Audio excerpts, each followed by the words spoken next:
Salut à tous les élèves de la première année bac. C'est un plaisir de m'adresser à vous. Vous étudiez peut-être mon Antigone en ce moment, alors permettez-moi de me présenter moi-même pour vos révisions sur les réseaux. Je m'appelle Jean Anouilh. Je suis né à Bordeaux en 1910. Avant de devenir le dramaturge que vous connaissez, j'ai touché un peu à tout. J'ai étudié le droit à Paris et travaillé dans la publicité. Ma passion pour la scène vient de loin, sans doute en regardant ma mère jouer du violon dans les orchestres de Casino. Contrairement à d'autres auteurs, j'ai choisi de classer mes pièces par couleur, pour exprimer les différentes facettes de la vie. Les pièces roses, ce sont mes comédies fantaisistes, pleines de jeunesse et d'amour, comme Le Bal des voleurs 1938. Les pièces noires, ici on ne rigole plus, ce sont des tragédies où des héros purs se heurtent à la laideur du monde. C'est dans cette catégorie que se trouve mon Antigone 42. Les pièces brillantes, j'y explore le théâtre dans le théâtre, la mise en abîme, comme dans la répétition.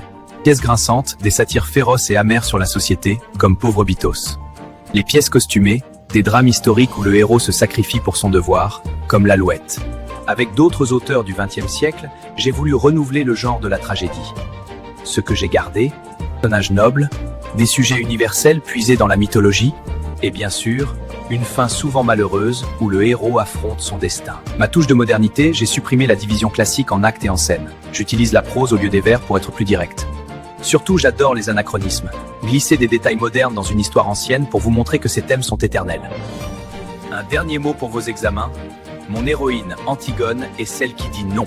Elle refuse le compromis et la médiocrité pour rester fidèle à son idéal. C'est ce contraste entre la pureté de la jeunesse et la corruption du monde adulte qui est au cœur de mon travail.